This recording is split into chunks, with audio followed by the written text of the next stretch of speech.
முருகப்பெருமான் கிட்ட வேண்டும் பொழுது, முருகா எனக்கு எதுவுமே வேண்டாம், எனக்கு நீ மட்டும் போதும், நீ மட்டும் என் கூடவே இரு முருகா, அது போதும் அப்படின்னு வேண்டக்கூடிய நிலை அப்படிங்கிறது பக்தியில் ரொம்ப ரொம்ப உன்னதமான நிலை.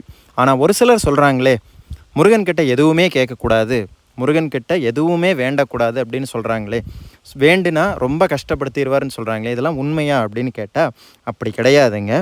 முக்கியமான ஒரு விஷயம் என்ன அப்படின்னா, குழந்தைக்கு பசித்தால் யார் பாலூட்டுவார்? தாய்தானே பாலூட்ட வேண்டும். அப்படி என்றால் முருகனுடைய குழந்தைகளாகிய நமக்கு எது தேவையோ அதை யார் கொடுக்க வேண்டும்? முருகன் தான் கொடுக்க வேண்டும்.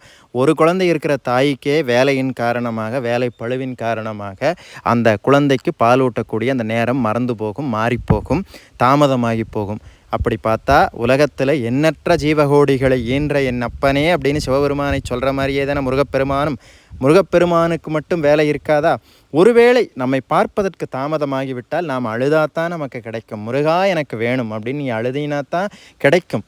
முருகன் வேண்டியதையெல்லாம் வேண்டியவருக்கு வேண்டியவாறு கொடுக்கக்கூடிய தெய்வம். அதனால் முருகன்கிட்ட எனக்கு அது வேணும் இது வேணும்னு கேட்குறதுல தப்பே கிடையாது. ஆனால் நீ மட்டும் போதும் முருகா அப்படின்னு கேட்குறது தான் உன்னதமான நிலை. அதை விட பெரிய ஒரு நிலை கிடையவே கிடையாது. ஆனால் நமக்கு தேவை அப்படின்னு வரும்போது முருகனிடம் தாராளமாக நீங்கள் வேண்டலாம். முருகன் நிச்சயமாக உங்களுடைய கோரிக்கைகள் அனைத்தையும் நிறைவேற்றி வைப்பார். இதெல்லாம் கண்கண்ட உண்மைங்க.